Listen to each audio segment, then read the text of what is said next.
teman-teman semua. Suara aku kedengeran ya? Oke, kalau suara aku aman, aku mau kasih info sedikit untuk webinarnya. Kita tunggu dulu sampai jam 8:05 sambil menunggu teman-teman yang lain untuk join ya. Terima kasih.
Oke, halo semuanya.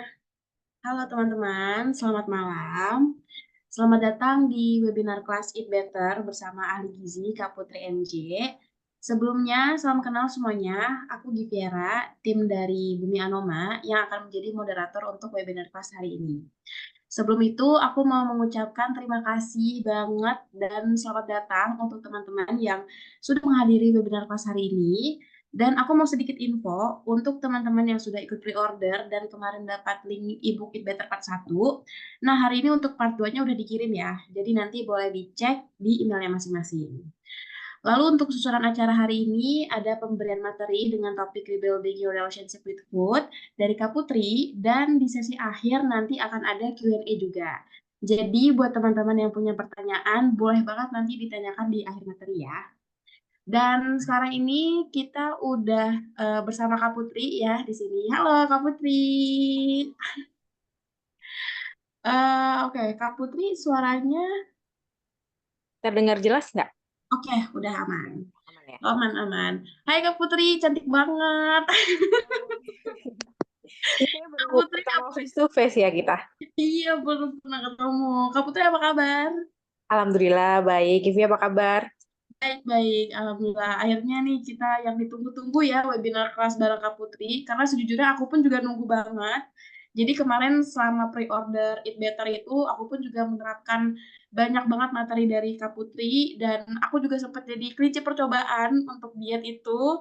Dan Alhamdulillah berhasil tuh ya, turun sekitar 2,3 sampai 2,8 kilo selama 1 bulan. Jadi makasih banget Kak Putri. Dan sekarang Kak Putri mau ngasih ilmunya di bidang ahli gizi sama teman-teman juga gitu. Oke, boleh mungkin dari Kak Putri untuk materinya. Mau aku yang share screen atau Kak Putri? Aku aja yang share screen nggak apa-apa. Oke, Oke, makasih banyak.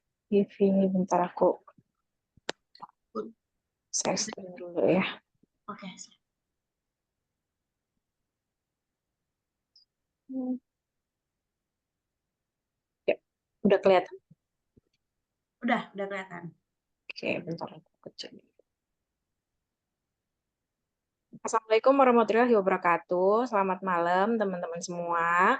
Pertama aku mau ngucapin terima kasih yang udah uh, datang di Zoom hari ini. Semoga nanti materinya bermanfaat untuk teman-teman dan aku mau ngucapin juga terima kasih udah PO buku aku, ibu aku. Semoga nanti bukunya kalian suka tulisan aku dan bisa menerapkannya ke kehidupan sehari-hari. Mungkin langsung aja ya, materinya ini adalah salah satu bab yang ada di ebook, yaitu Rebuilding Relationship with Food, yang ada kaitannya sama mindful eating. Oke. Nah, yang pertama mungkin sebelum masuk ke materi, mungkin aku mau tanya dulu nih sama teman-teman di sini. Apa sih yang ada di pikiran kalian kalau kalian lagi mau makan sesuatu? Ini bukan hari ini aja, tapi beberapa bulan atau tahun ke belakang, kira-kira pikiran mana yang paling dominan? Apakah sebelum kalian makan sesuatu itu kalian lebih condong untuk memikirkan, wah, makanan ini kayaknya nanti bikin aku gendut deh, atau aku makan ini deh biar aku kurus, atau pikiran yang kedua itu adalah makanan ini aku mau makan makanan ini biar menutrisi tubuh aku. Misalnya aku lagi haid gitu, terus aku makan daging biar asupan zat gizi aku terpenuhi untuk bikin sel darah merah baru. Atau aku mau konsumsi ikan yang tinggi omega 3 yang bagus untuk mental health aku. Itu kira-kira dari dua pertanyaan ini yang sering terlintas di pikiran kalian itu yang mana? Yang A atau yang B? Mungkin ada yang mau jawab?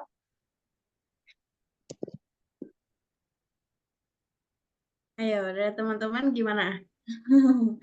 Givi Kalau sendiri mana nih yang lebih sering muncul di pikiran? Yang A atau yang B? kalau aku sih jujur yang A ya. Kalau teman-teman di sini mungkin ada yang mau jawab? Mungkin teman-teman di sini ada yang punya pemikiran yang sama nih dari di antara dua hal ini. Atau mungkin bisa manfaatin fitur chat kalau misalnya nggak mau open mic biar B. Oh, ada yang B juga. Oke. Kalau misalnya, oh sorry ini ke. Kalau misalnya kalian itu dominan mikir punya pikiran yang A, itu artinya mungkin kalian punya relationship yang kurang baik dengan makanan. Kalau misalnya pikiran kalian itu dominan yang B, itu artinya kalian sudah memiliki cukup relationship yang baik dengan makanan. Oke. Nah, sebenarnya tuh penyebab kita mikir seperti pemikiran yang A atau pemikiran yang kemungkinan adalah hasil dari relationship kita yang kurang baik dengan makanan itu salah satunya adalah food labeling atau food blaming. Jadi kita sering ya dengar orang-orang di sekitar kita ataupun kita sendiri sering ngomong kayak, aduh aku nggak mau makan ini deh. Contohnya kayak kue, donat, es krim, atau makanan yang manis-manis yang tinggi kalori. Ini bikin aku gendut. Ini makanan yang nggak sehat. Sebaliknya, kalau kalian lihat makanan kayak salad, terus yang banyak sayurnya, aku mau makan ini deh biar aku kurus gitu. Jadi kalian melabeli ini adalah makanan yang bikin aku gendut, ini adalah makanan yang akan bikin aku kurus. Terus kalau kalian misalnya naik 1 atau 2 kilo, kalian cenderung akan menyalahkan makanannya. Aku gendutan nih gara-gara kemarin makan donat 12 porsi kayak gitu contohnya. Jadi kecenderungannya itu adalah food blaming atau food labeling. Nah, padahal sebenarnya yang bikin kalian itu naik berat badan atau kurang berat badan itu bukan secara langsung tuh sebenarnya bukan makanannya. Jadi yang harus kalian lakukan untuk memperbaiki relationship dengan food adalah stop blaming the food.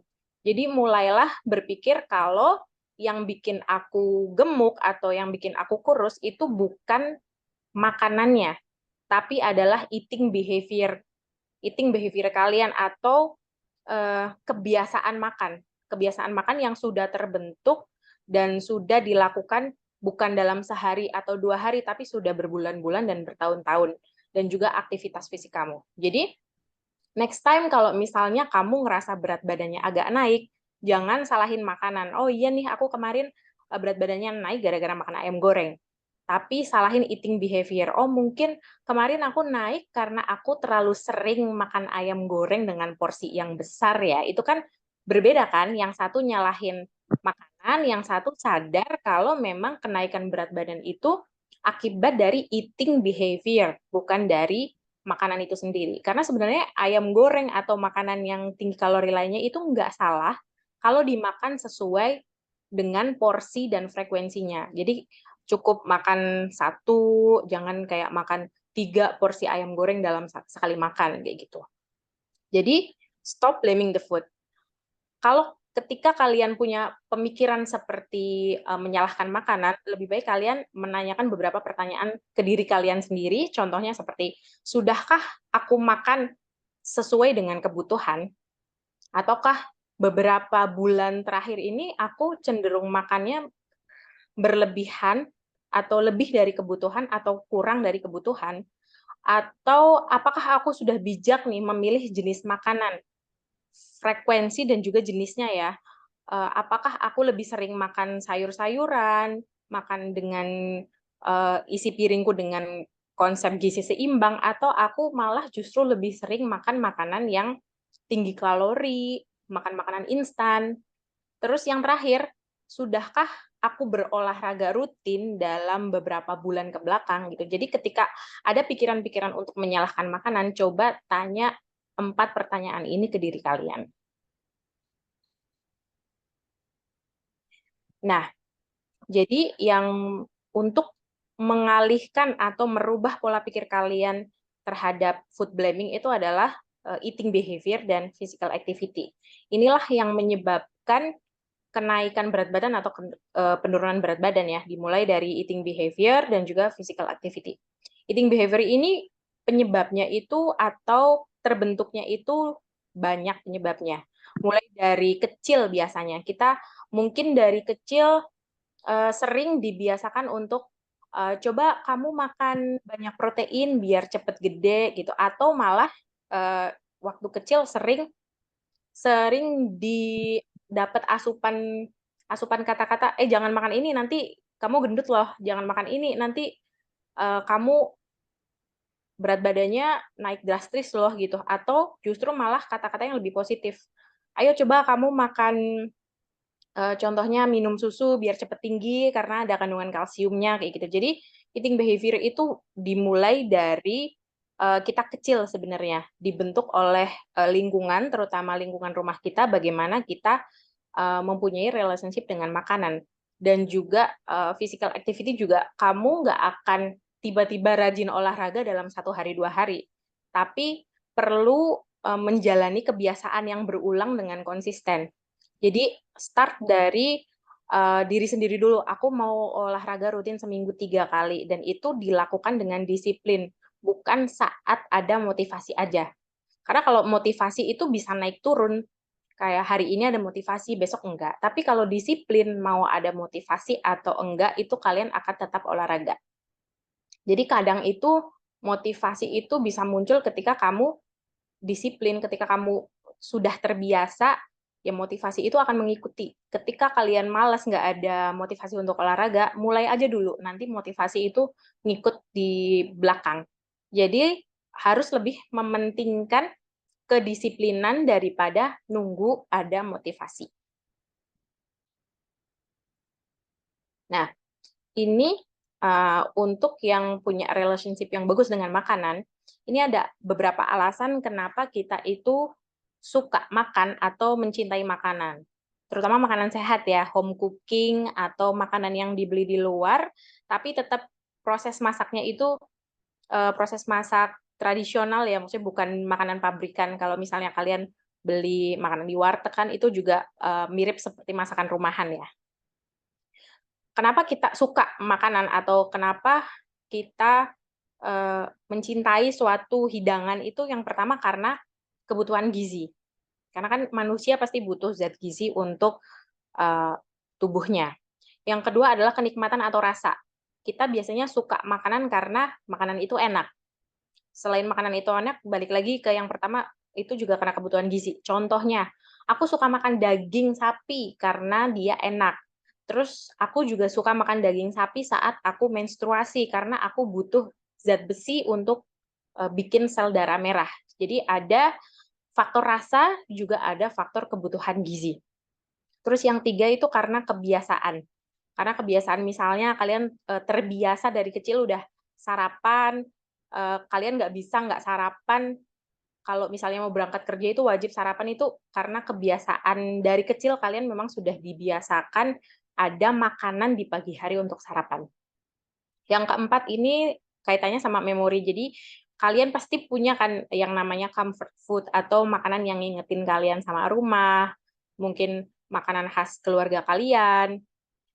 Kalau aku asalnya dari Purwokerto kan, jadi food memory aku itu yang paling menonjol itu adalah mendoan karena dulu sering banget pagi-pagi sarapan buat sekolah itu menunya mendoan sama nasi. Jadi kayak tiap orang itu punya memori sendiri-sendiri terhadap makanan.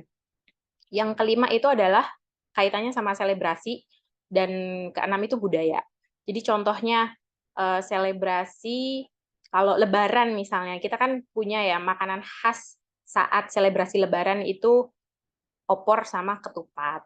Terus budaya juga masuk faktor. Contohnya kalau misalnya kita syukuran itu biasanya kan ada kayak nasi tumpeng gitu. Jadi kenapa kita mencintai suatu hidangan atau makanan itu ada banyak. Salah banyaknya adalah ini dari 1 sampai 6 tadi ya. Nah, ketika makanan itu disiapkan oleh orang yang kita kenal atau kita cintai, contohnya kita pas kecil itu makan disiapkan sama ibu kita, sama orang tua kita. Itu tujuannya biasanya dua, untuk memberikan zat gizi dan juga sebentar. Ini keklik. Kak Putri, maaf banget aku potong sedikit. Ini kan tadi hostnya aku ubah ke Kak Putri ya. Aku mau tanya kira-kira ada yang join ya? Tadi ada yang DM soalnya katanya dia waiting list. Di Ini aku soalnya nggak kelihatan. hmm, ini cek di mana ya? Di partisipannya Partisipan. ada yang waiting room nggak? Ya, oke. Ada ya? Boleh di admit ya Kak? Maaf ya. Oke. Ini atau Givi aja yang share screen atau gimana? Takutnya nggak Ah, pas jelasin. oh boleh. Aku ubah ya. Kita berdua gitu ya, co-host. Iya, hostnya di sini ini sih satu doang di sini tulisannya. Ya udah kalau gitu eh, aku alihin ke Givi aja ya. Oke, boleh. Nanti biar Givi yang share screen. Oke, siap. Oke. Oke, aku izin share screen ya. Nah, Tadi nggak kelihatan soalnya kalau ada yang iya, tadi aku cek di DM IG katanya ada yang belum join. Oke.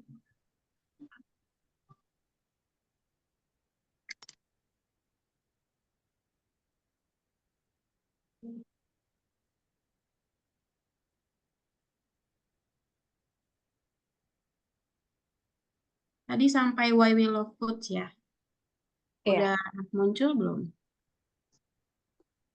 Ya, udah muncul. Oke. Oh bentar, ini aku ganti dulu deh ke yang tadi pakai Canva ya Kak? Iya, ya pakai Canva. Bisa dibuka kok di.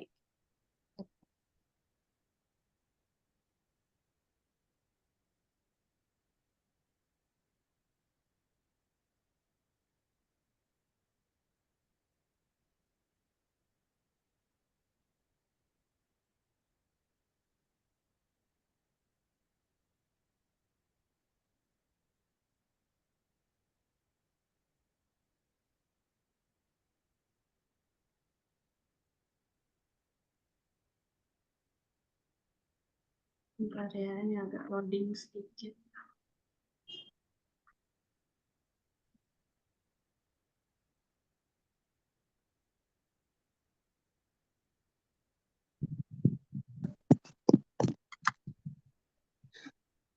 Oke, udah muncul ya?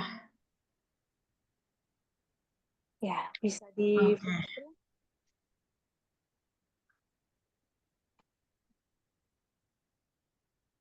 Oke.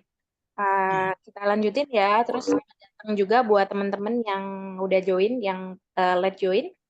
Aku lanjutin lagi materi yang tadi kita sampaikan itu sampai why we love food.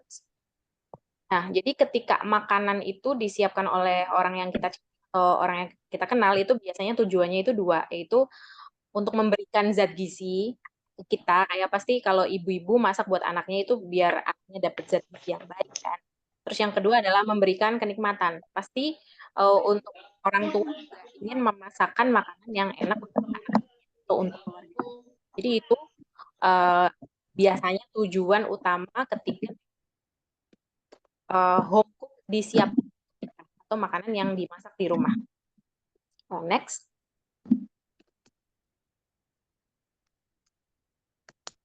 Nah, berbeda dengan proses food atau kita familiar dengan istilah ultra processed food ya, makanan yang diolah atau makanan kemasan yang dibuat di pabrik. Jadi, alasan kenapa sih kita itu memilih untuk mengkonsumsi processed food? Yang pertama itu biasanya karena keterbatasan waktu. Mungkin orang-orang nggak punya waktu untuk mempersiapkan makanan, kayak belanja ke pasar atau ke supermarket, terus mengolahnya sendiri, terus mungkin juga tidak ada alat atau dapur, contohnya kayak anak kosan yang mungkin nggak di kosannya itu nggak ada dapur dan mungkin belum tahu caranya masak dan belum terbiasa masak sendiri ketika dari rumah terus kemudian jadi anak kosan tiba-tiba gitu.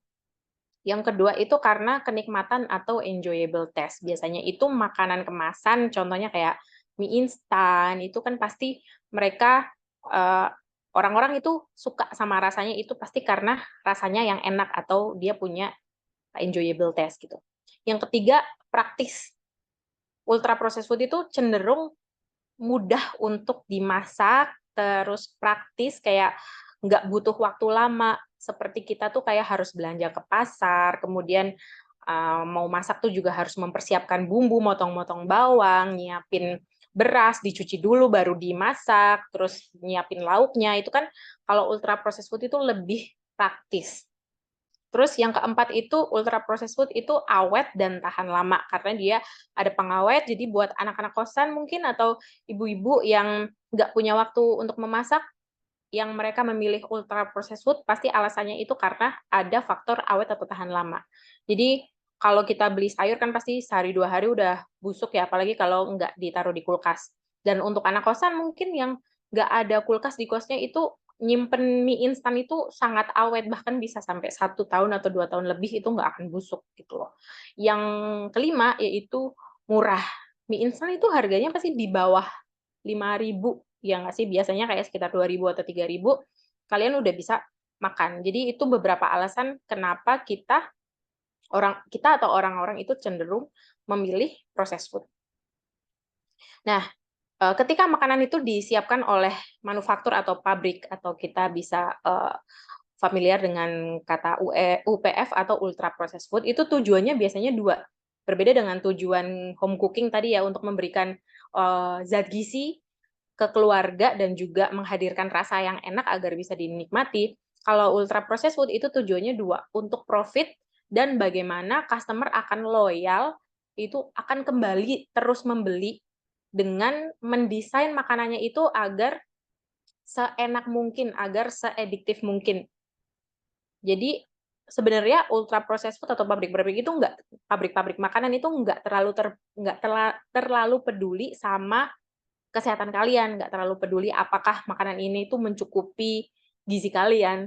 Tapi yang utama tujuan utamanya adalah untuk profit dan bagaimana customer akan loyal agar profitnya itu terus dapat profit dari waktu ke waktu gitu loh. Next. Nah, untuk memperbaiki relationship dengan makanan, coba tanyakan pertanyaan ini.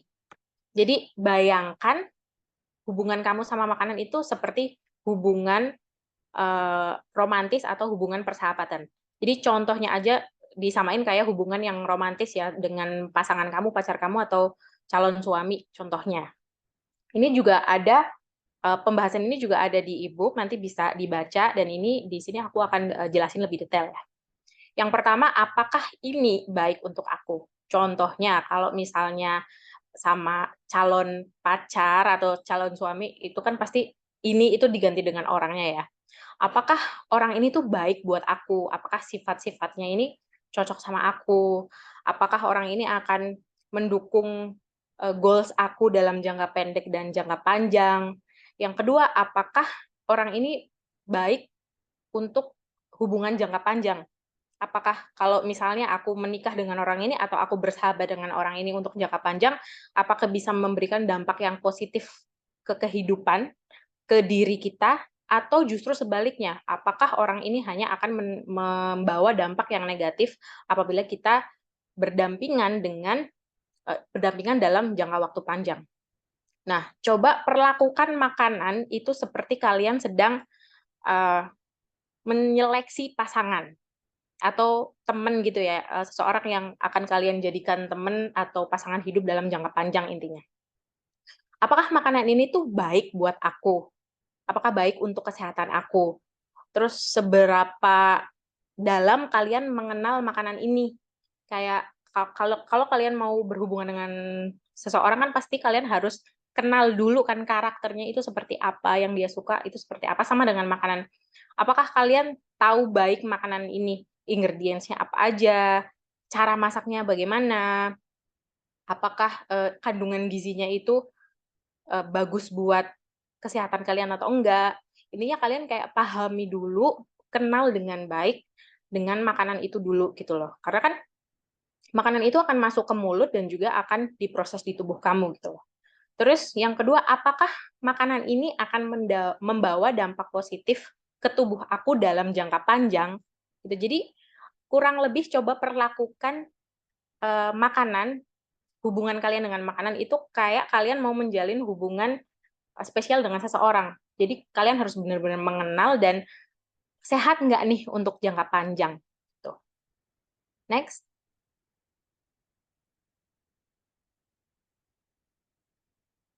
Nah, ini adalah contoh beberapa pertanyaannya ya. Ini contohnya adalah makanan real food ya. Ini adalah contohnya ini nasi uduk, ada telur iris, terus ada telur rebus, ada kerupuk, ada kacang, tahu, tempe, timun, lalapan, ada bawang gorengnya juga. Coba tanyakan ini. Apakah makanan ini bermanfaat untuk tubuh atau pikiran kalian? Contohnya kayak, oh nasi ini adalah sumber karbohidrat, ini bagus untuk sumber energi untuk tubuh kita. Terus ada tahu tempe telur yang merupakan sumber protein yang bagus untuk sel-sel kita gitu. Apakah makanan ini baik atau boleh dikonsumsi sering atau dalam jangka panjang? Ya tentunya karena dia real food, aman-aman saja untuk dikonsumsi jangka panjang kan. Terus yang ketiga, apakah punya familiar? Coba lihat kalian, beras, pasti kalian tahu kan nasi itu terbuat dari beras, beras itu dari padi yang ditanam oleh petani. Gecko.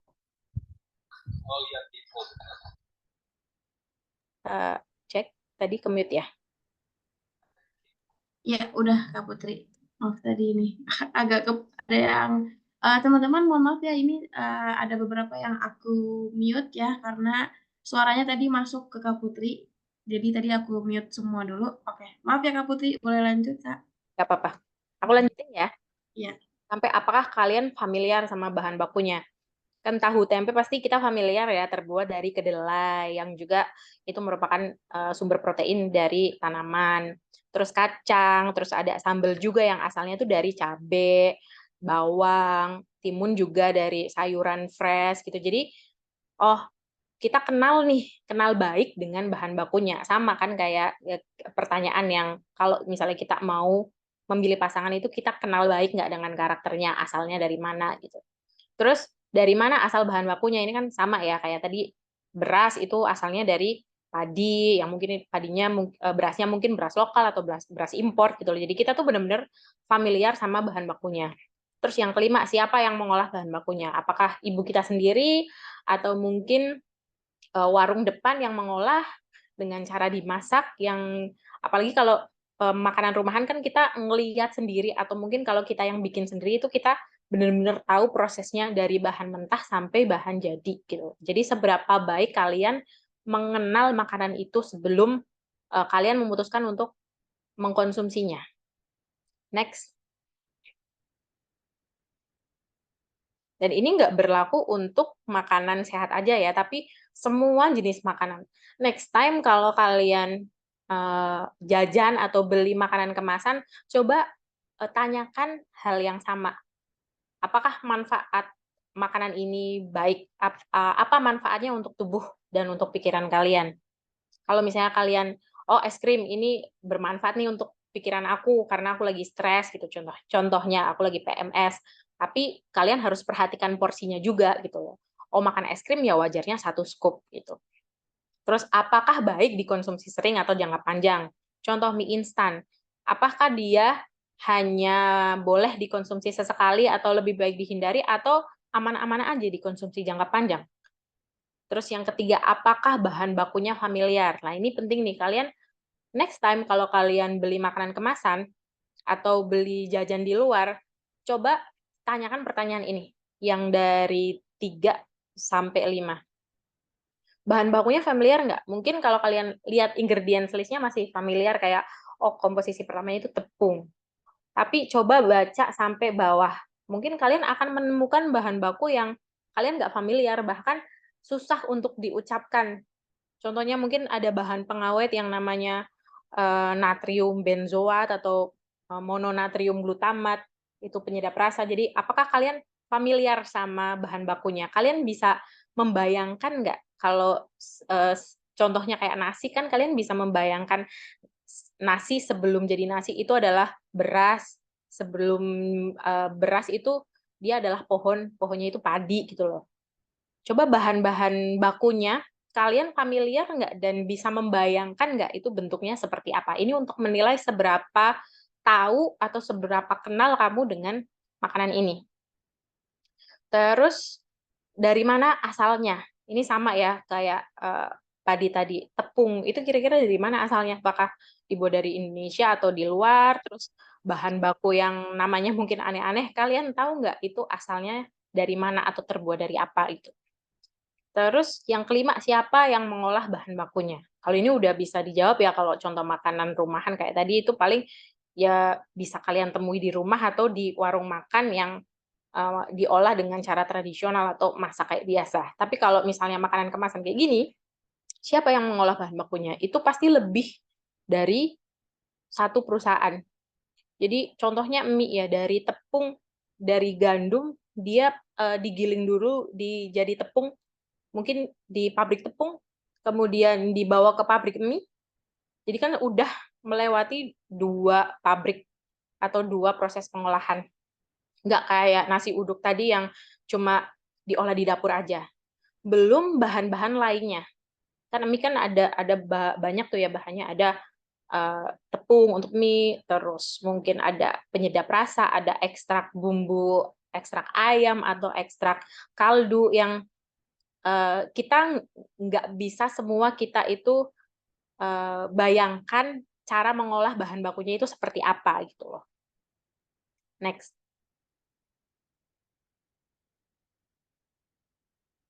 Nah, inilah pentingnya menerapkan mindfulness. Jadi sebenarnya kalau misalnya kalian mau makan makanan ultra processed food, selama kalian tidak punya alergi atau masalah kesehatan tertentu yang benar-benar kalian dilarang makan makanan tersebut, itu nggak apa-apa asal sesekali aja, jangan setiap hari.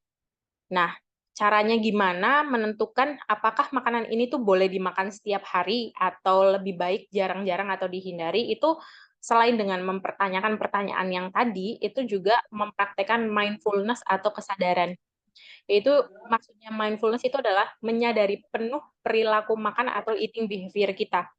Jadi kita harus lebih sering makan makanan yang seperti apa, dan yang sebaiknya jarang-jarang kita makan atau kita hindari itu makanan seperti apa. Untuk tahunya itu adalah salah satunya dengan menanyakan pertanyaan seperti tadi. Terus yang kedua adalah mengenali penuh makanan yang kita makan. Terus yang ketiga adalah menyadari penuh dalam mengambil keputusan makan dan pilihan makan. Jadi setelah kalian tahu nih karakter makanan atau asal muasal makanan, kalian benar-benar mengenali makanan yang satu dan yang lainnya, kalian akan mengambil keputusan mana nih yang harus aku pilih untuk daily consumption atau jarang-jarang, dan juga frekuensinya itu seberapa banyak dan seberapa sering. Next.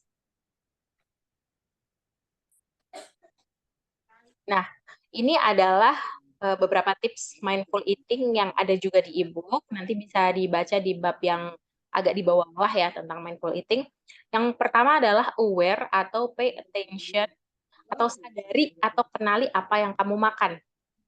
Contohnya kayak analogi tadi ya, nasi uduk sama mie instan. Terus sebaiknya makanan ini tuh dimakan berapa banyak porsinya. Contohnya kayak sayur sama es krim. Mana yang harus dimakan lebih banyak porsinya, mana yang harus dimakan lebih sedikit porsinya. Jangan lupa untuk apresiasi makanannya, daripada food labeling, food blaming, ngejudge makanannya, lebih baik apresiasi makanannya, karena makanan ini akan masuk ke tubuh kita dan juga akan bermanfaat ke tubuh kita.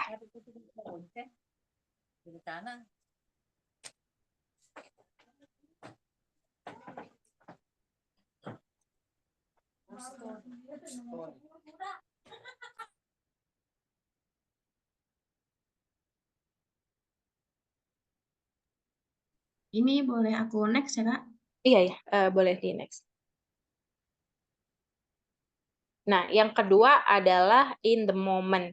Jadi fully present, makan tanpa gangguan, hindari multitasking dan nggak sambil nonton atau melakukan hal lain yang membuat momen makan kamu jadi terganggu atau teralihkan.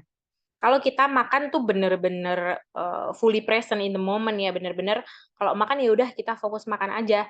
Itu kita akan lebih aware dengan apa yang kita makan, porsinya berapa, dibandingkan kita makan tapi sambil mengerjakan sesuatu yang lain. Contohnya makan sambil nonton. Kita nggak kerasa, tahu-tahu satu toples popcorn itu udah habis. Tapi sementara kalau kita misalnya makan popcorn sebagai camilan, tanpa ada gangguan, pasti kita aware dengan porsinya kan. Oh iya, aku cukup makan popcorn segini aja. Karena kalau makan dengan adanya gangguan, contohnya nonton TV atau nonton film, itu pasti kita nggak sadar kita makan seberapa banyak karena kita tidak fully present atau in the moment. Lanjut, next.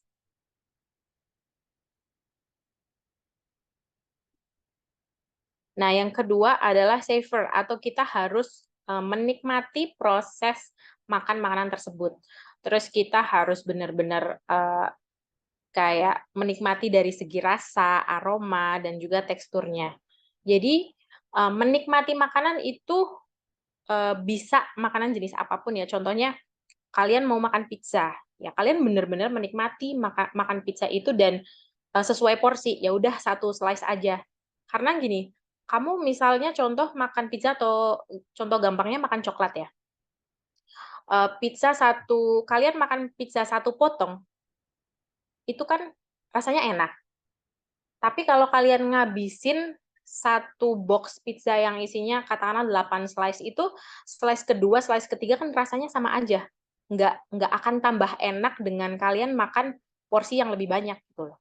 Jadi benar-benar nikmati makanan sesuai porsinya. Karena tadi ya, gigitan pertama atau porsi pertama atau kalian mau nambah sampai 8 kali itu rasanya itu tetap sama. Nggak akan porsi pertama enak, porsi kedua tuh tambah enak gitu. Jadi ini adalah salah satu cara untuk mindful karena kita menikmati makanannya, jadi kita sadar dengan porsinya. Oh ya udah, aku cukup kok makan satu slice pizza, aku cukup kok makan 1 atau 2 potong coklat. Karena tadi ya, kita nggak akan, rasanya itu nggak akan nambah enak ketika kita makan porsi lebih banyak.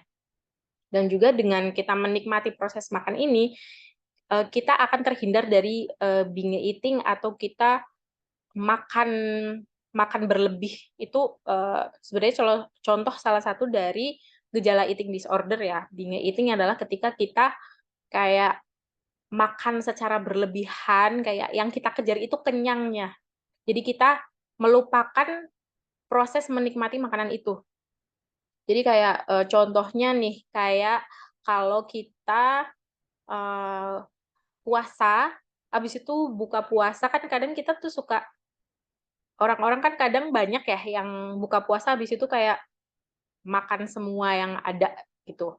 Atau contoh lainnya ketika kita makan di all you can eat atau buffet, itu pasti kita kayak memanfaatkan momen bener-bener untuk makan sebanyak-banyaknya. Jadi kita menghilangkan proses menikmati makanan tersebut.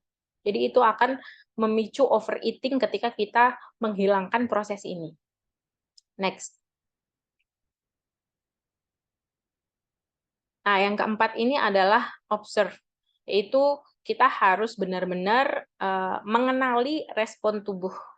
Jadi kita harus belajar mengamati respon tubuh. Benar-benar kalau misalnya kita lagi makan, kalau udah ngerasa kenyang ya udah berhenti gitu loh. Jangan makan terbawa emosi. Contohnya kayak binge eating tadi ya, ketika kalian misalnya buka puasa atau lagi makan di all you can eat, udah kenyang tapi respon tubuh tuh sebenarnya udah kenyang tapi kalian memaksakan untuk makan lagi. Terus juga kalian harus bisa membedakan lapar fisiologis sama lapar emosional. Lapar fisiologis ini maksudnya adalah lapar memang karena perut kalian kosong. Memang karena sudah jam makannya, contohnya sarapan, makan siang, atau makan malam kan itu memang jam makan kalian yang memang kalian butuh energi, kalian butuh makan untuk mengisi energi kalian dan memang perut kalian kosong. Sama lapar karena emosional. Ini biasanya cewek-cewek nih yang sering ya lapar karena emosional. Sebenarnya nggak lapar, bukan di jam makan kalian. Terus mungkin kalian udah makan juga 1 atau 2 jam yang lalu dan sebenarnya perut kalian nggak kosong dan nggak ngerasa lapar. Tapi kadang suka muncul lapar emosional yang faktornya itu ada banyak. Contohnya kalian scrolling, lihat orang makan, lihat orang review makan atau lihat mukbang, terus kalian tuh jadi pengen, tapi tuh pengennya itu bukan karena perut kalian kosong, tapi karena faktor-faktor dari luar. Atau contohnya, kalian udah makan siang nih di rumah, terus jalan-jalan ke mall, terus ngeliat makanan, jadi kayak kalian itu lapar emosional yang dipicu dari mata atau dari dari penciuman. Mungkin kalian jalan-jalan ke mall terus nyium wangi makanan apa yang kalian suka, terus kalian tiba-tiba jadi lapar. Tapi itu sebenarnya laparnya tuh karena lapar emosional tadi, bukan karena perut kalian itu benar-benar kosong. Nah, jadi kalian harus membedakan ini. Lapar yang memang kalian benar-benar lapar atau lapar karena kebawa emosi atau lapar karena mood. Next. Nah, yang terakhir adalah non-judgment, yaitu stop judging the food. Jadi balik lagi, seperti di slide pertama tadi, kita harus stop food blaming, stop food labeling. Jadi semua makanan itu punya porsi dan frekuensinya masing-masing. Jadi buat kalian yang masih punya pikiran seperti di pikiran yang A tadi, yaitu ketika kalian makan, terus kalian bukannya mikir, oh ini makanan bagus nih untuk kesehatan aku, makanan ini akan menutrisi tubuh aku, tapi kalian itu mikir, oh ini makanan bikin aku gendut nih, ini makanan bikin aku kurus nih. Nah, kalian harus singkirkan rasa bersalah ketika kalian makan. Kalau pertanyaan tadi kan sebelum kalian makan. Biasanya kan kalian kalau ada pikiran-pikiran seperti pilihan A tadi di slide awal, itu pasti setelah makan akan merasa bersalah kan, kayak, ya aku makan ini deh, ini pasti nanti bikin aku gendut gitu. Ada aja rasa bersalah ketika kalian makan sesuatu. Nggak mesti harus porsi yang dimakan banyak, tapi kadang kalian makan sedikit pun masih ada merasa rasa bersalah. Jadi itu harus disingkirkan dulu dengan stop food labeling, stop food blaming, jadi stop judging the food. Jadi tiap makanan itu punya porsi dan frekuensinya masing-masing. Contohnya nih kayak makanan gizi seimbang yang sayurnya porsinya besar, itu porsi porsi sayur itu memang harus banyak dan frekuensinya itu memang diwajibkan atau lebih baik disarankan itu dimakan setiap hari kalau sayuran. Berbeda dengan es krim, punya porsi dan frekuensinya sendiri. Jadi es krim ya wajarnya itu 1 atau 2 scoop aja porsinya. Dan frekuensinya sewajarnya atau agar lebih sehat ya sesekali aja, bukan setiap hari. Jadi porsi dan frekuensi ini benar-benar harus diterapkan dengan baik sesuai dengan jenis makanannya. Jangan sampai kebalik. Kalian makan es krim itu porsinya 1 mangkok besar kayak kalian makan sayur. Contohnya kayak porsi salad, tapi kalian makan sayur malah porsinya itu sama kayak 1 atau 2 scoop es krim. Jadi untuk porsi dan frekuensinya ini jangan sampai kebalik. Itu dia beberapa tips untuk rebuilding your relationship with food dengan cara menerapkan mindful eating. Mungkin bisa dibuka sesi tanya jawab. Aku balikin lagi ke Givi. Oke, teman-teman. Nah, ternyata itu ya materi dari rebuilding relationship with your food dari Kak Putri. Dan ini menarik banget ya, karena beberapa minggu yang lalu pun aku juga sempat dapat topik dari Twitter dengan kata-kata yang sama, tapi di bagian mindful eating. Dan akhirnya aku sempat coba sedikit tuh waktu itu yang bagian kita tuh kalau misalnya lagi makan jangan sambil nonton gitu kan, jangan sambil ngapa-ngapain, jadi nikmatin aja makanannya gitu. Dan ternyata emang ada efeknya gitu. Kadang kalau sambil nonton tuh jadi kayak, ih asik banget, jadi ada aja yang ditambah, ada aja yang dimasukin lagi gitu.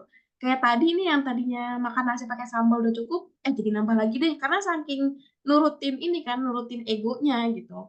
Padahal pas aku coba untuk makan untuk makan nggak sambil ngapa-ngapain, sambil ya udah makan, seperti normal pada umumnya aja makan, terus ngeliatin orang-orang gitu. Udah selesai makan, oh udah, waktunya mungkin udah ngerjain hal yang lain gitu. Jadi emang berpengaruh banget sih, jadi semuanya tuh bisa balik lagi ke mindset gitu.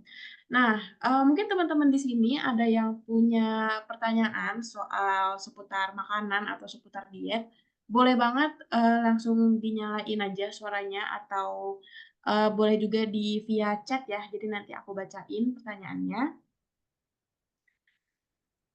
Karena kita udah, mulai masuk ke sesi Q&A ya. Jadi bisa langsung tanya-tanya nih ke Kak Putri seputar diet, gitu. Gimana, ada yang mau tanya kira-kira dari teman-teman? Mumpung di sini langsung sama Kak Putrinya, jadi bisa langsung dijawab ya secara on the spot. Tapi aku mau nanya sedikit nih Kak Putri, sambil teman-teman mungkin di sini ada yang masih malu-malu atau masih ngetik kali ya pertanyaannya. Aku mau sedikit tanya, tapi kira-kira sebenarnya eh, berapa persen sih kegagalan untuk kita itu apa ya diet tapi emang karena habitnya itu dari awal udah jelek gitu. Apakah itu emang emang butuh proses yang panjang atau emang, ada mungkin yang pernah cerita sama Kak Putri, dia langsung drastis gitu merubah habit itu. Karena kalau aku jujur, aku dari tipe yang dari awal tuh emang habit aku tuh udah buruk gitu, habit makan aku udah buruk. Jadi dari kecil tuh papaku tuh suka banget yang namanya ngeliat anak tuh makan gitu. Kalau ngeliat anak makan tuh happy banget, mungkin namanya orang tua ya, ngeliat anak nyemil tuh happy. Jadi tuh aku termasuk yang ibaratnya mungkin kalau bahasa sekarang tuh sweet tooth kali ya. Jadi suka banget makanan manis dan itu susah banget diubah dan aku ngerasa tuh kayaknya sekarang tuh jadi susah banget untuk diet gitu. Kalau misal berhasil pun cuma sebulan, habis itu balik lagi gitu. Apakah emang sesusah itu untuk merubah habit atau mungkin emang, eee, ada cara lain mungkin untuk tips-tips dari Kak Putri? Sebenarnya langsung aku jawab ya. Sebenarnya Ya. menurut aku merubah habit itu nggak susah kalau kita disiplin. Karena kan kita terciptanya suatu habit itu kan nggak 1 hari 2 hari ya, tapi karena proses berulang dan itu lebih dari 1 2 hari, itu hitungannya kayak 1 bulan. Bahkan ada penelitiannya, aku lupa lupa angka harinya itu berapa, tapi untuk membuat kita punya habit baru itu dibutuhkan waktu sekian hari. Aku lupa angkanya 21 atau 30 hari gitu loh. Jadi 1 dan 2 hari itu nggak cukup. Jadi sebenarnya tips untuk dietnya atau merubah pola hidup agar tidak gagal itu adalah disiplin. Karena kalau kalau nih misalnya kalian punya ilmu diet sedalam apapun, kalau kalian nggak menerapkan dan nggak disiplin, ya sama aja kalian akan terjebak di siklus mut-mutan gitu loh, kayak diet abis itu gagal, ya udah nanti lagi, nanti kalau nunggu motivasi eh, ini diet lagi gitu loh. Jadi bedanya motivasi sama disiplin itu, kalau kita bayangin kayak api gitu ya. Kalau motivasi tuh kayak muncul besar, habis itu kecil hilang. Nanti muncul lagi besar, kecil hilang. Tapi kalau disiplin, apinya mungkin nggak segede api motivasi, tapi itu nyala terus, nggak mati-mati gitu loh. Jadi itu sih bedanya antara kita diet cuma ngandelin motivasi aja atau bener-bener disiplin. Nah, jadi disiplin ini itu kuncinya ya ada di diri sendiri gitu. Contohnya mulai dari hal simpel aja. Kayak aku mau ngurangin makanan manis. Udah bener-bener disiplin, bener-bener harus tegas sama sama diri sendiri. Mungkin dimulai dari hal kecil dulu, ketika kalian mau pesen minuman yang manis, mungkin bisa pilih less sugar, dan habis itu kayak uh, dimulai lagi kayak ngurangin pelan-pelan. Ini sedikit cerita aja ya, ini pengalaman pribadi aku juga. Dulu aku itu pas kuliah kan mulai suka ngejus untuk kulit ya. Aku tuh suka ngejus tomat dicampur yang lain, tapi base-nya itu tomat karena tomat kan bagus buat kulit ya. Itu ada juga di ebook materinya. Dan dulu itu pas awal-awal aku mau rutin ngejus hampir tiap hari itu pasti kan pakai gula kan. Karena aku belum terbiasa nih sama rasa yang jus yang nggak manis gitu. Tapi aku memutuskan untuk disiplin, cobalah aku latihan nggak pakai gula. Jadi itu nggak langsung drastis, karena kalau misalnya langsung nggak pakai gula kan lidahnya masih aneh ya. Masih aneh rasanya, kok nggak manis gitu. Terus mulai dari awalnya 2 sendok, terus aku kurangin jadi 1 sendok. Terus 1 minggu kemudian aku kurangin jadi setengah sendok. Sampai akhirnya aku nggak pakai gula sama sekali, dan itu kebawa sampai hari ini aku kalau bikin jus, itu nggak pakai gula sama sekali. Karena udah terbiasa gitu loh, dan itu udah jadi habit karena kedisiplinan aku dulu di zaman kuliah yang bener-bener ngurangin gula dari 2 sendok 1 sendok sampai akhirnya nggak sama sekali. Jadi itu sih mungkin tipsnya, nerapin disiplin ke diri kalian sendiri, dan step by step aja, jangan langsung drastis, karena akan lebih susah kalau kita langsung drastis daripada kita step by step. Kayak ibaratnya kamu kamu bisa kok lari maraton 20 kilo, tapi kamu harus latihan dulu lari 1 kilo, terus naik 2 kilo, nggak langsung kamu nyoba lari 20 kilo, gitu loh. Jadi pelan-pelan dulu, tapi disiplin, dilakukan terus, gitu tipsnya. Oke, siap. Berarti besok nih tanggal 30 ya, tanggal tanggal cantik sebelum 2024 ya, aku coba start lagi untuk mulai disiplin gitu. Makasih banget Kak Putri. Nah, di sini udah lumayan banyak pertanyaannya ya, dan sekitar 6 orang. Dan aku mulai dari paling atas ya, ada dari Eka Novita. Hai Kak Putri, mau tanya, kalau roti apakah termasuk makanan yang bisa dimakan tiap hari atau sebaiknya jarang-jarang? Mungkin kalian roti itu termasuk tepung ya? Oke, boleh dijawab Kak Putri? Jadi sebenarnya kalau misalnya ngomongin roti, roti kan sebenarnya bukan makanan Indonesia ya, maksudnya bukan makanan khas Indonesia karena kan gandum itu nggak bisa ditanam di Indonesia kan. Sebenarnya kalau kita mengacu sama roti dari negara asalnya mungkin kayak dari Europe gitu, itu kan roti kan kayak bener-bener eh, apalagi roti gandum itu bener-bener masih aja ada biji gandumnya yang whole grain, yang mereka tanpa bahan pengawet, yang biasanya itu dibeli, contohnya kayak di Prancis mereka beli roti tiap hari itu ke toko bakery yang mereka memang manggang fresh tiap hari gitu loh. Beda sama roti di Indonesia. Rata-rata kalau kita mau beli roti, katakanlah roti tawar kita ke Alfamart kan.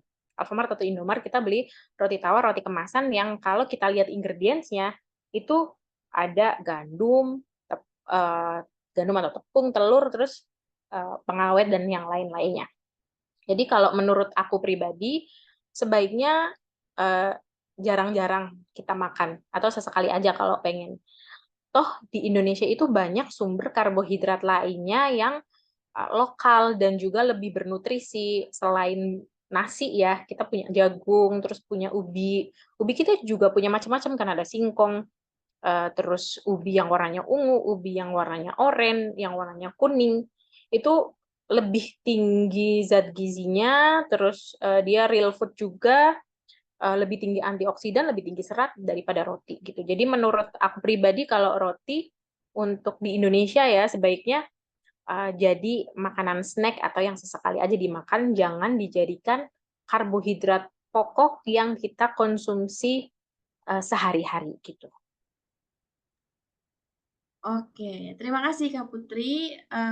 Gimana Eka Novita? Mudah-mudahan menjawab ya pertanyaannya. Dan berikutnya ada dari Afifah Nuranian.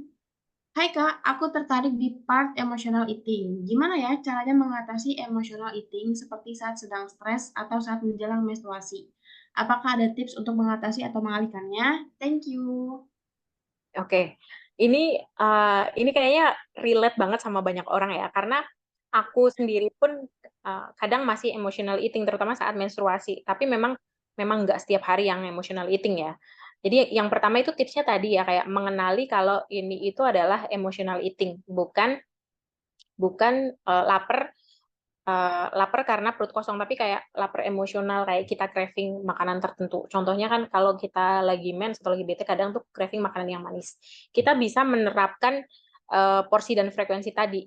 Jadi kayak aware dengan apa yang kita makan. Oke, nggak apa-apa kita makan es krim pas lagi menstruasi, tapi yaudah makanya porsi sewajarnya, 1 scoop atau 2 scoop gitu. Terus tips lainnya dari aku yang agak lumayan manjur ya, ketika kalian lapar atau pengen sesuatu, contohnya kayak lagi match ya, pengen makan es krim atau makan coklat atau jajan seblak mungkin, coba kalian jajan di saat kalian udah di jam makan utama. Jadi misal nih jam 11, kalian kok rasa-rasanya kayak pengen seblak ya, pengen pengen jajan chat time gitu ya. Tapi udah deket jam makan siang nih. Nah, kalian makan real food dulu, terus setelah itu tunggu 1 jam baru kalian tentukan nih kalian mau bener-bener rasa rasa keinginan untuk makan makanan itu masih ada atau enggak. Kalaupun masih ada, biasanya kalian akan mengkonsumsi porsi yang lebih sedikit. Contohnya kalau kalian belum makan siang nih, terus kalian pengen donat Jeko, kalian bisa aja beli 1 lusin yang isi 12, terus kalian habisin semua, karena perut kalian lagi kosong. Tapi ketika kalian memutuskan untuk makan dulu, makan real food dulu di jam jam makan siang tadi, terus baru jajan donat, pasti kan makan satu aja tuh rasanya udah cukup untuk memenuhi emotional eating kalian. Jadi itu sih tips dari aku, tetap terapkan mindful eating itu, terutama porsi, porsi sama frekuensi. Terus tipsnya jangan jajan atau jangan nurutin emotional eating saat kalian perut kalian kosong. Jadi diisi dulu sama makanan, baru kalian turuti apa craving kalian. Itu akan ngebantu kita mengurangin porsi makanan yang kita craving. Oke, terima kasih Kak Putri. Semoga menjawab ya, Kak Afifah Nuranian. Berikutnya ada dari Kak Paca Ya. Halo Kak, kalau mengganti jenis misalkan garam rafinasi dengan garam gunung atau garam laut, bagaimana menurut Kak Putri? Oke, jadi sebenarnya kalau untuk garam, itu aku rekomendasi justru garam biasa sih, yang sudah difortifikasi iodium. Jadi kalaupun kalian uh, mau makan garam gunung atau garam laut, yang penting itu ada kadar yodiumnya. Karena di Indonesia ini kan udah ada peraturan ya kalau garam itu wajib di fortifikasi atau dikasih tambahan yodium. Jadi biasanya garam-garam yang kalian beli di supermarket itu pasti mencantumkan garam ini sudah difortifikasi yodium. Karena kalau kita mundur 10 atau 20 tahun ke belakang, itu angka kejadian penyakit gondok yang lehernya membengkak itu karena kekurangan yodium itu tinggi di Indonesia. Jadi pemerintah bikin peraturan kalau perusahaan-perusahaan garam itu harus memfortifikasi garamnya dengan yodium. Jadi sebenarnya mau diganti laut, gunung itu yang penting itu garamnya ada yodiumnya gitu. Ataupun mungkin kalian familiar juga selain garam gunung, garam laut itu Himalayan pink salt itu kan ini ya cukup viral di beberapa waktu kemarin karena warnanya tuh yang gemes gitu, pink. Terus klaimnya tuh juga macam-macam. Nah, sebenarnya dibandingkan garam dapur itu justru lebih sehat garam dapur karena udah ada fortifikasi yodiumnya tadi. Jadi kalau garam Himalaya kan belum ada fortifikasi yodiumnya atau tidak mencantumkan. Kalau tidak mencantumkan kan berarti dia belum difortifikasi yodium gitu. Jadi yang penting dari garam itu adalah yodiumnya.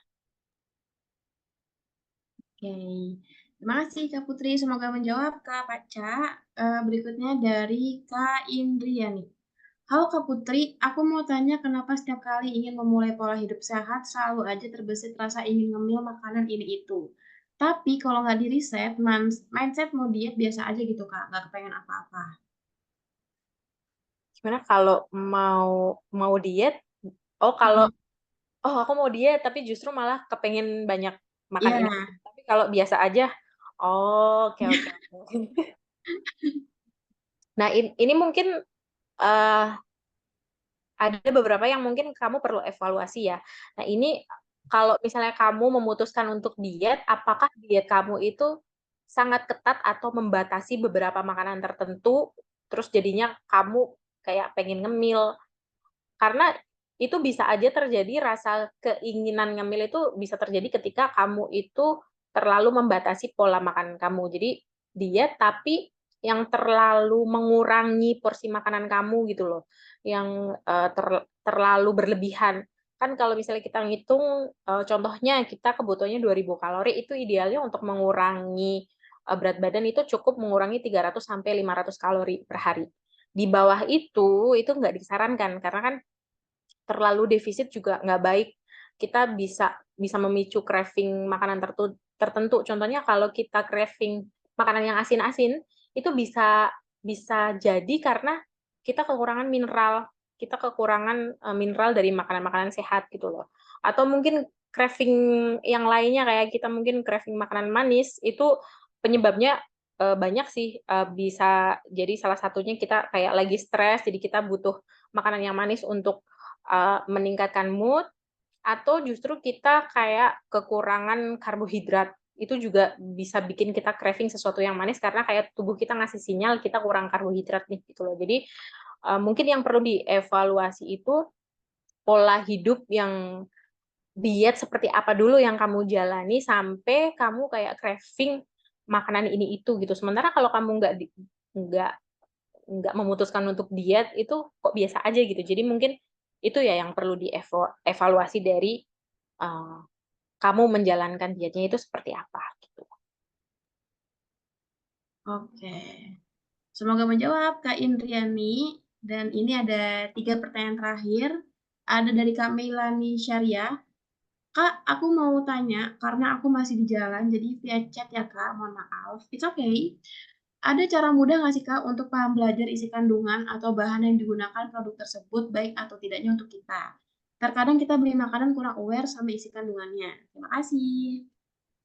Oke, sebenarnya bisa aja kalau kalian googling sih itu yang paling gampang ya untuk tahu ingredients ini tuh sebenarnya apa. Jadi next time kalau kamu beli makanan kemasan itu kalau ada bahan makanan yang nggak familiar namanya, coba kamu googling.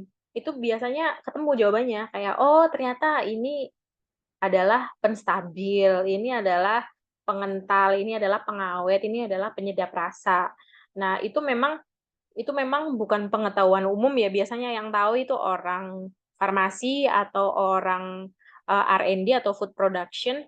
Tapi kalau untuk orang awam itu memang bukan pengetahuan umum yang sewajarnya kita tahu. Jadi kita memang wajib riset sendiri. Makanya di tips untuk mindful eating tadi, tips untuk rebuilding your relationship with food, itu ada beberapa pertanyaan yang harus kalian tanyakan. Tadi ya, contohnya seberapa seberapa dekat atau seberapa paham kamu mengenal makanan ini. Contohnya itu dengan melihat ingredients, kamu tuh familiar nggak sama ingredients-nya gitu. Kalau misalnya nggak familiar, coba di googling. Itu adalah fungsinya untuk apa. Jadi nanti lama-lama kalau kalian sudah terbiasa setiap kali ketemu sama makanan itu kalian observe dulu ingredients-nya apa, kalian kan akhirnya bisa ngefilter, otomatis tuh akan ngefilter. Oh iya, ini ada bahan pengawetnya, ini nama nama bahan pengawetnya, ini ada banyak lagi ingredients-nya yang namanya itu nggak familiar. Itu bisa kalian, oh ya udah, jangan jangan dimakan sering-sering lah. Even kalau kalian memilih produk pun itu bisa berguna loh ketika kalian apa mengenal dengan baik makanan yang kalian pilih. Contohnya kalian mau beli satu produk yogurt contohnya ya. Terus kalian ngelihat ingredients-nya. Yang satu simple kayak cuma eh, susu, bakteri sama katakanlah pengawet atau mungkin ada yang tanpa pengawet kayak cuma 2 atau 3 ingredients. Yang satu susu bubuk, susu cair, air, pengental, bakteri, pewarna, pemanis, dan yang lain-lain. Kalau kalian menerapkan tips tadi, yaitu kayak apa, observe makanan kalian, kalian pasti akan cenderung memilih yogurt dengan ingredients yang lebih sedikit, yang ingredientsnya itu kalian familiar daripada yogurt dengan ingredients yang lebih panjang gitu loh, yang lebih lebih banyak tambahan makanan kalian gitu loh. Jadi itu sih sebenarnya fungsinya untuk memahami itu nggak cuma kita tahu ingredients-nya, tapi ending-nya adalah untuk final decision kita untuk memilih makanan ini atau tidak, untuk mengkonsumsi makanan ini secara sering atau tidak gitu. Oke. Nah, ini mungkin aku agak sedikit selingan dikit ya. Jadi tuh, karena ngebahas soal kandungan, kemarin tuh aku sempat ngeliat, nggak kemarin sih, beberapa bulan lalu lah, aku sempat ngeliat di TikTok. Jadi ada, dia mungkin semacam peneliti makanan yang, neliti makanan-makanan kemasan di Indonesia, gitu. Hmm. Dan ternyata beberapa makanan kemasan di Indonesia itu sayangnya, itu ada yang nggak sesuai takaran. Jadi Iya. yang katanya less sugar atau zero sugar, itu ternyata malah gulanya tuh lebih tinggi gitu, daripada yang mereka tulis gitu kan. Entah mungkin, untuk, ngejaga namanya yang less sugar atau kita nggak tahu ya, ada maksud di balik itu gitu.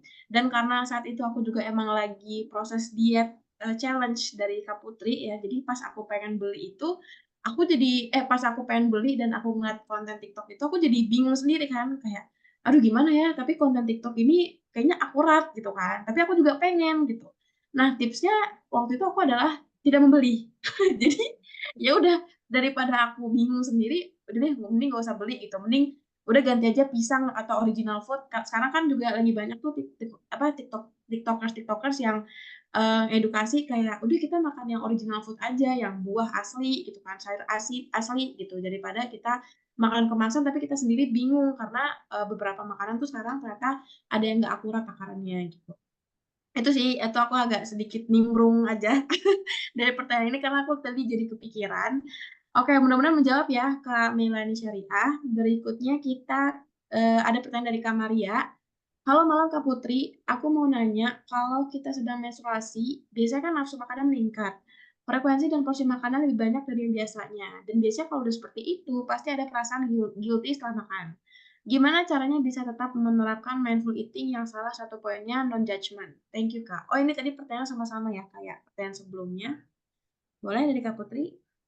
Oke, mungkin untuk ngejawab itu, mungkin kalian yang familiar sama konten aku reels soal diet during period, itu kalau misalnya kamu belum lihat nanti bisa dicek di Instagram aku tentang apa yang aku makan saat menstruasi. Nah, itu sebenarnya bisa jadi tips sih untuk menghilangkan non judgment. Karena kita harus menyadari dulu kalau kita lihat di slide materi aku tadi yang pertama kan eh, kenapa kita butuh makanan atau kenapa kita why we love food itu adalah salah satunya memberikan gizi ke tubuh kita. Terus salah satu pertanyaan the question tadi yang juga jadi materi uh, rebuilding your relationship with food yang jadi tipsnya adalah tips pertama, apakah makanan ini baik untuk aku. Nah, salah satunya adalah ketika kita menstruasi, kita harus tahu nih kebutuhan tubuh kita itu apa dulu. Karena kalau kita menstruasi kan kita lebih butuh gizi ketika kita tidak menstruasi. Karena kita mengeluarkan darah ya, kita banyak mengeluarkan darah, jadi kita butuh lebih banyak zat besi dan juga zat gizi lainnya untuk pembentukan sel darah merah. Jadi sebenarnya nafsu makan ketika kita menstruasi yang meningkat itu wajar karena kita tubuh kita tuh memang ngasih sinyal agar kita mengasup lebih banyak zat gizi karena kita sedang kehilangan darah. Jadi otomatis kayak tubuh kayak ngasih sinyal, ayo konsumsi makanan yang bergizi agar kita bisa membuat sel-sel darah merah yang baru. Nah, sebenarnya kita pahami dulu wajar kalau nafsu makan kita meningkat saat menstruasi. Nah, itu perlu kita sadari dulu. Wajar, itu merupakan hal yang wajar ketika nafsu makan kita meningkat, terus kita tiba-tiba craving sesuatu, karena kan itu kaitannya dengan kebutuhan gizi yang meningkat dan juga karena faktor hormonal. Nah, yang kedua, yang non-judgment itu, kita utamakan dulu nih kebutuhan tubuh kita. Karena kan kita lagi menstruasi, oh kita butuh zat besi, butuh protein, kita utamakan dulu makan makanan kayak daging merah, hati ayam. Jadi kita memenuhi kebutuhan tubuh dulu, baru memenuhi kebutuhan emosional.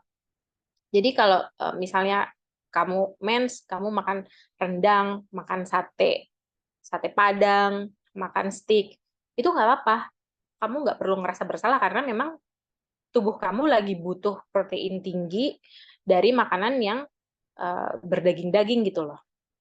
Terus untuk menyingkirkan rasa non-judgment, tadi ya, terapkan porsi sama frekuensi yang sesuai. Nggak apa-apa kamu nurutin craving kamu ketika kamu hate, kamu pengen makan yang manis-manis, contohnya es krim, coklat, atau kadang pengen jajan seblak, nggak apa-apa.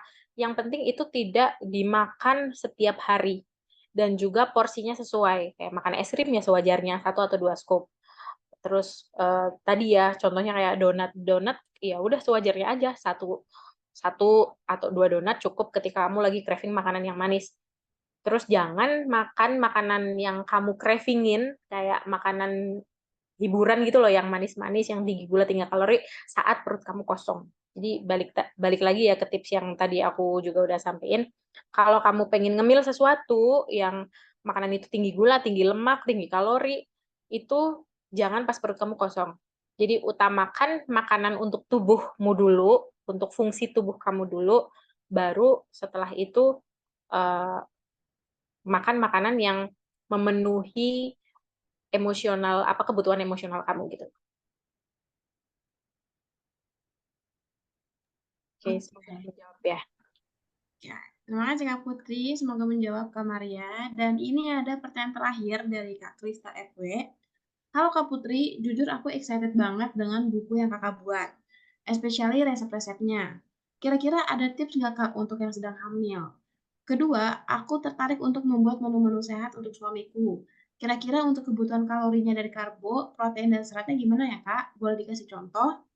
Yang ketiga, tadi aku coba buka e-book part 2 tapi tidak bisa dibuka, mohon bantuannya. Oke, aku izin jawab yang pertanyaan terakhir ya, untuk e-book part 2 itu memang sudah dikirim hari ini, dan kalau nggak bisa itu di bawahnya ada link alternatif, jadi kita kasih 2 link, jadi kalau nggak bisa yang atas, bisa klik yang bagian bawahnya.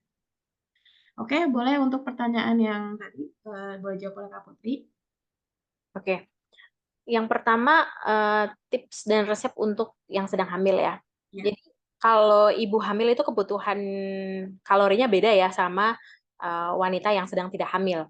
Jadi kalau kamu nanti coba buka angka kecukupan gizi AKG 2000 yang terbaru, kayaknya 2000, aku lupa yang terbaru itu berapa, tapi di buku aku juga ada di e-booknya itu ada cuplikan satu lembar angka kecukupan gizi, tapi kalau misalnya kamu mau lihat full nanti bisa dibuka di website peraturan Kementerian Kesehatan tentang angka kecukupan gizi. Itu ibu hamil itu butuh kalori tambahan sekitar 350 sampai 500 kalori berdasarkan bulan hamilnya itu bulan keberapa. Kalau yang 300 itu biasanya awal-awal, kalau yang 500 itu udah bulan-bulan pertengahan dan akhir. Nah, jadi tidak disarankan untuk diet defisit kalori saat hamil karena memang kebutuhan seluruh zat gizi baik kalori, protein, vitamin, mineral itu meningkat karena ada ada janin di dalam tubuh yang butuh asupan nutrisi. Nah, jadi untuk tips diet defisit kalori yang di e-book itu sebenarnya defisit kalorinya jangan diterapkan, tapi pilihan makanannya kayak yang tinggi protein, terus kualitas protein itu bisa diterapkan. Jadi yang nggak bisa diterapkan itu yang defisit kalorinya ya, karena ibu hamil itu harus surplus kalori 350 sampai 500 kalori. Gitu.